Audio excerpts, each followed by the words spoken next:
क्या बात है।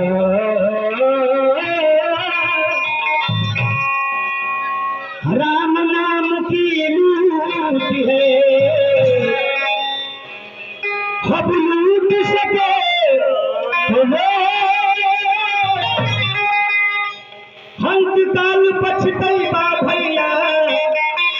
और जब प्राण जाएगा छूट। बोल गए सरकार कि का कहीं केकरा से ओकरा में भरल खीस बाए मास्टर, वाह का कहीं केकरा से ओकरा में भरल खीस बा, आ जेकरा के हम अपन जल्ले उहे 420 बार आत्मा ई मास्टर बतौला संजय भाई तू वह चीज होके के चाहिए। एगो माई एगो लड़का के 9 महीना गर्भ में पैदा करके जन्म दे के 10वें नंबर के लिए मास्टर एगो आत्मा से कहले मास्टर कौने भाव मास्टर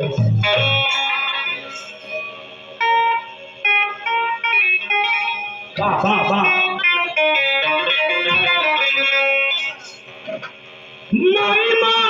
मरी हो गई संजय भाई हर सौरी में छोड़ी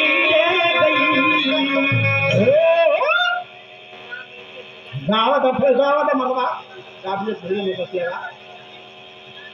गौरी बेबा हर किया हो राम रे, हर किया हो राम रे, हर बाबू नीरा दैया गलिया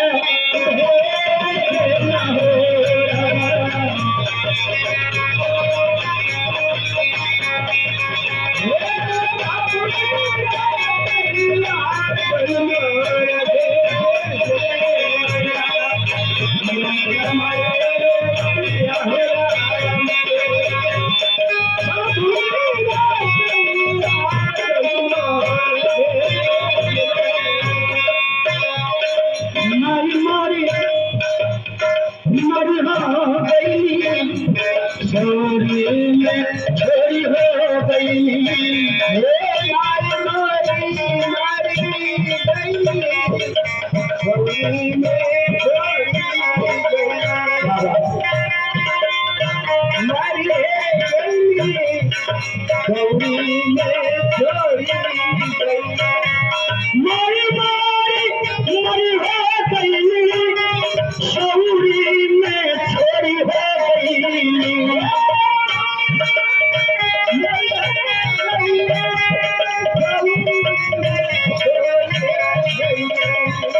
मोरे राम हो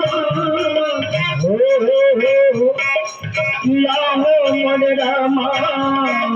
किया हो मोरे राम अरे बाबूजी रे दरिया दलिया भेजे न हो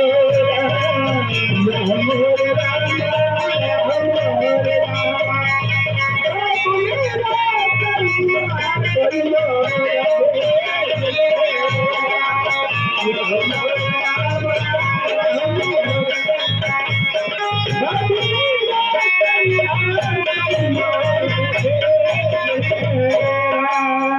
संजय भाई को से कैसे सम्मान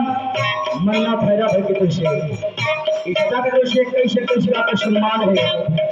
चौदह में पार्टी को पुरुषमन कृष्णा गुरु गुरु क्लास का सुखी रखेंगे बाहर गई मास्टर कौन भैया गलिया उठवले कौन भैया गलिए ये कौन भैया गलिया उठवले कौन भैया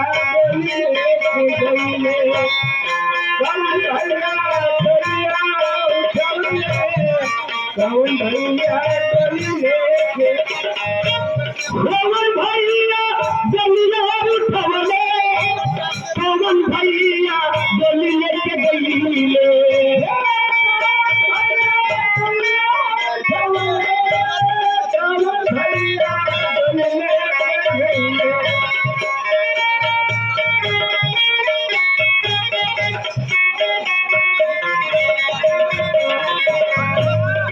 किया हो मोरे रामा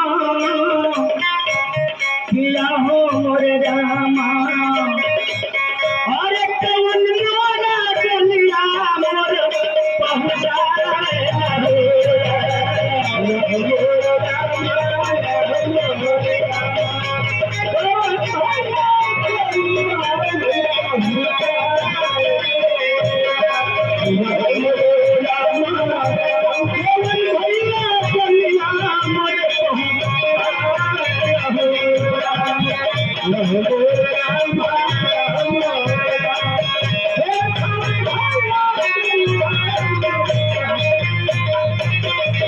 नैसा पहुंचे यह तस्वीर घाट तक मास्टर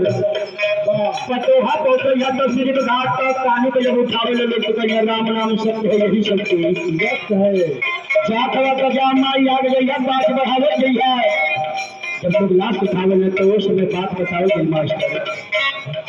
और जब माई मर गई दुनिया से नाता छोड़ दे गए उनको छोड़ पटोहा की तरफ से राजन के धर्म पत्नी की तरफ से ये 51 का तो सम्मान गुरु गोरखनाथ सदा सुखी रखे वो दिवंगत आत्मा जाहिर आत्मा को सुख शांति मिले हर गलन तुम लाइन मास्टर वाह वाह निर्गुण भैया डोलिया उठवले सरगुण भैया डोलिया के हाँ निर्गुण भैया डोलिया उठवले सरगुण भैया डोलिया के निर्गुण भैया डोलिया उठवले सरगुण भैया निर्गुण भैया डोलिया उठवले सरगुण भैया डोलिया के गईले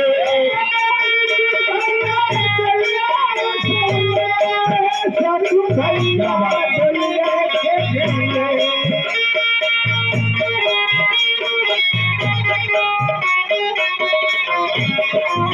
अरे किया हो मोरे रामा अरे किया हो मोरे रामा